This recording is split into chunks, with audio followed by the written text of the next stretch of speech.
The crystal-clear water of the Meridian Heights Country Club pool rippled as Special Agent Kamara Bennett's strong strokes cut through the chlorinated blue, unaware that in exactly 90 seconds, Richard Hawthorne would grab her arm and attempt to physically remove her from the water while shouting words that would end his 30-year reign as the club's most influential board member. The Saturday afternoon sun blazed overhead, casting dancing diamonds across the pool's surface as families lounged on Italian marble tiles that cost more per square foot than most people's monthly rent. But Kamara wasn't thinking about luxury or status. She was thinking about her father, who'd taught her to swim in a public pool in Baltimore because places like this wouldn't let him to the front door when he was young. Kamara had joined Meridian Heights just 3 weeks earlier, using her real name but keeping her profession private, listing herself simply as a federal employee on the membership application that had somehow passed the board's notorious screening process. At 34, she'd earned her place here through 15 years of dedicated service to the FBI, rising from a junior analyst to leading the white-collar crime division's most sensitive investigations. But she joined this particular club for reasons that had nothing to do with an Olympic-sized pool or clay tennis courts. She was here because 3 of its board members were under federal investigation for embezzlement, and sometimes the best intelligence came from simply listening to conversations that powerful people had when they thought they were among their own kind. If you've ever been somewhere you had every right to be, only to have someone look at you like you'd stolen something just by existing, then you understand the weight Kamara carried in her waterproof pouch. Not just her FBI credentials, but the exhaustion of constantly having to prove she belonged. Share this story and subscribe to Active Depth, where we witness moments when assumptions collide with truth and justice refuses to stay silent. Richard Hawthorne noticed her the moment she'd entered the pool area, his eyes tracking her movement from behind his Wall Street Journal, like a predator studying prey. He'd been a member since 1991, had personally vetted hundreds of applications, prided himself on maintaining what he called the club's sterling reputation and exclusive atmosphere. His wife Margaret sat beside him under their reserved cabana, the same spot they claimed every Saturday for 2 decades, and she could feel the tension radiating from him like heat from asphalt. "Richard," she'd warned quietly, recognizing the look on his face, "don't make a scene." But Richard had already decided that this woman, this black woman swimming his pool, using a lane he considered unofficially reserved for board members, represented everything wrong with the club's declining standards. He didn't know her name, hadn't bothered to check if she was a member, had simply decided based on the color of her skin that she didn't belong. He folded his newspaper with the precision of someone who'd spent 40 years in corporate boardrooms destroying careers with similar methodical calm, and stood up, his polo shirt stretched across a stomach that spoke of too many 3-martini lunches and not enough time in the very pool he was about to police. Kamara felt the shift in energy before she saw him approaching. It was a skill she developed over years of undercover work, the ability to sense when someone had locked onto her as a target. She completed her lap and surfaced at the pool's edge, pushing her goggles up onto her forehead, water streaming down her dark skin that glowed with health and strength in the afternoon sun. Richard was already there, standing too close, his shadow falling across her face like an accusation. "Excuse me," he said, his voice carrying the false politeness of someone who'd learned to coat their cruelty in manners. "I'm going to need to see your membership card." Other swimmers had stopped their laps, sensing drama the way sharks sense blood in water. Parents pulled their children closer, not for protection but for better viewing angles of what everyone recognized was about to be an ugly confrontation.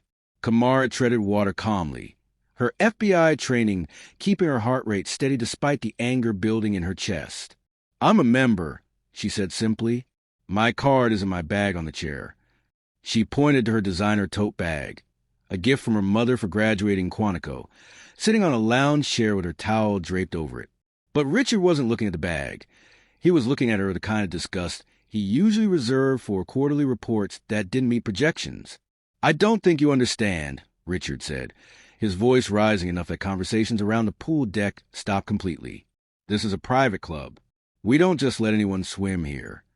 The emphasis on anyone carried decades of coded language, the kind Kamara had heard in various forms throughout her life. In college, when campus security followed her to the library, at law enforcement conferences where people assumed she was catering staff, in courtrooms where opposing counsel expressed surprise at her credentials.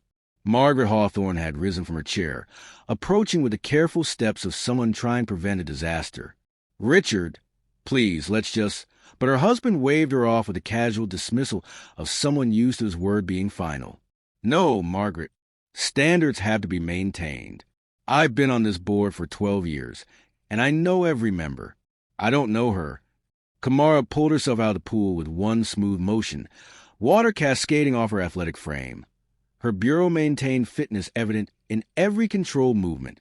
She stood at her full height, 5'9", looking Richard directly in the eyes with the same steady gaze she used in interrogation rooms. "Sir, I've been a member for 3 weeks. I went through the same application process as everyone else. Now, if you'll excuse me, I'd like to continue my swim." But as she turned to dive back in, Richard grabbed her arm. The contact was aggressive enough that several people gasped, phones suddenly appearing in hands as the situation escalated beyond social discomfort into something potentially criminal. "You're not going anywhere until you prove you belong here," he said, his fingers digging into her bicep with enough force to leave marks. The touch triggered something primal in Kamara. Not fear, but the muscle memory of hundreds of hours of defensive tactics training. She could have dropped him in 3 different ways before he could blink. Could have had him in handcuffs before his entitled brain processed what was happening. Instead, she remained still, cataloging everything. The witnesses, the cameras, the way his face had turned red with a combination of anger and exertion, the small crowd that was gathering but not intervening. "Sir, you're assaulting me," Kamara said, her voice carrying kind of authority that made several onlookers step back instinctively. "Remove your hand immediately." But Richard, emboldened by decades of never facing consequences, tightened his grip. "I'm making a citizen's arrest for trespassing." Someone called security. A young lifeguard, Tommy Chun, who'd been watching with growing alarm, stepped forward. "Mr. Hawthorne, I've seen her here before. She's definitely a member. Maybe we should just—" Richard turned on him with volcanic fury. "Are you questioning me, boy? You want to keep your job here." Tommy retreated, but not before making eye contact with Kamara, an apology written in his expression. That's when Kamara noticed something interesting. Among the gathering crowd, she recognized James Morrison, one of the board members she'd been investigating, and his face had gone pale. Not because of the confrontation, but because he'd recognized her from a different context, a federal courthouse where she'd been observing his tax evasion trial 2 months ago. He was whispering urgently to another board member, Thomas Ashcroft, whose expression was shifting from amusement to alarm. "Last chance," Kamara said to Richard, her voice dropping to a register that her fellow agents called her arrest voice. "Release me, apologize, and walk away." Richard laughed. Actually laughed, the sound bouncing off the water like a skipped stone. "Or what? You'll call your lawyer? You people always think you can sue your way into places you don't belong." The words, "you people," hung in the air like a poison cloud, and even some of Richard's usual supporters among the membership shifted uncomfortably. Dr. Patricia Wells, a black cardiologist who'd fought her own battles to join the club 5 years earlier, stepped forward with her phone recording. "Richard, that's enough. You're embarrassing yourself in the club." But Richard was beyond reason, beyond caring about appearances, lost in the righteousness of his prejudice. Kamara reached into her waterproof pouch with her free hand, the movement slow and deliberate. "Mr. Hawthorne, since you're so concerned about people being where they belong, perhaps you'd like to see my credentials." She pulled out the leather folder, letting it fall open to reveal the gold FBI badge that caught the sunlight like a mirror, the words Federal Bureau of Investigation, clearly visible along with her title. Special Agent in Charge, White Collar Crime Division. The silence that followed was complete, as if someone had hit a mute button on the entire country club. Richard's hand fell away from her arm as his brain struggled to process what he was seeing. His mouth open and closed like a fish pulled from water, no sound emerging. Behind him, James Morrison had gone from pale to gray, and Thomas Ashcroft was already backing away, pulling out his phone with shaking hands. Not to record, but to call his lawyer. "Special Agent Kamara Bennett," she said, her voice now carrying to every corner of the pool area. "And yes, Mr. Hawthorne, I do belong here. I'm a full member. I passed your background check. I pay my dues, and more importantly, I'm a federal agent who you just assaulted in front of 30 witnesses while making discriminatory statements that could constitute a hate crime. Margaret Hawthorne sat down heavily on the nearest chair, her hand over her mouth. She'd warned Richard for years about his behavior, about the lawsuits waiting to happen, about the changing world that wouldn't tolerate his brand of bigotry forever. But he'd always dismiss her concerns, secure in his bubble of privilege and power. Now that bubble was bursting in real time, and everyone could see it happening. I couldn't have known. Richard stammered, his corporate executive composure crumbling like wet sand. You should have identified yourself immediately. But Kamara shook her head slowly. Why? Because black women need to announce their credentials to use a pool they pay to access? Should I wear my badge while swimming laps? Should every person of color here carry their resume on a lanyard? Dr. Wells stepped closer, her phone still recording. For the record, I'm getting this all on video. Agent Bennett has been nothing but professional, while Mr. Hawthorne has committed assault battery and made racially discriminatory statements. Other phones were out now, the moment being captured from multiple angles, already destined for social media, where it would explode within hours. Richard tried to salvage something from the wreckage. This is a misunderstanding. I was just trying to protect the club's security. We've had issues with non-members. But Kamara cut him off. Stop. Every word you say is making this worse. You saw a black woman in what you consider your pool and decided I was a threat without any evidence except my skin color. You didn't check with staff, didn't ask politely, just grabbed me and tried to remove me by force. Tommy Chun, emboldened by the revelation of Kamara's identity, spoke up again. Agent Bennett checked in at the front desk when she arrived. I saw her scan her member card. Mr. Hawthorne didn't ask anyone. He just assumed she didn't belong. Other staff members were nodding, finally free to contradict a board member who'd terrorized them for years with his arbitrary rules and cruel dismissals. James Morrison attempted to slip away quietly, but Kamara's voice stopped him. Mr. Morrison, Mr. Ashcroft, please don't leave. This concerns you as well. Both men froze, and everyone's attention shifted to them. You see, Kamara continued, addressing the crowd but keeping her eyes on the two board members, I didn't join this club for the amenities. I joined as part of an ongoing federal investigation into embezzlement and tax evasion involving several board members. The revelation sent shockwaves through the gathered crowd. Richard's assault had been bad enough, but now they were learning their exclusive club was under federal investigation. Parents began gathering their children, unsure if they should leave or stay to witness what was clearly becoming a historic moment in the club's 60-year history. The afternoon sun seemed hotter suddenly, the chlorine smelled sharper, the pristine surroundings tainted by the ugliness being exposed. You set us up, Richard accused, grasping for any narrative that might salvage his position. This was entrapment. Kamara actually smiled then, the expression cold and professional. No, Mr. Hawthorne. I was conducting a lawful investigation, while enjoying facilities I pay to access.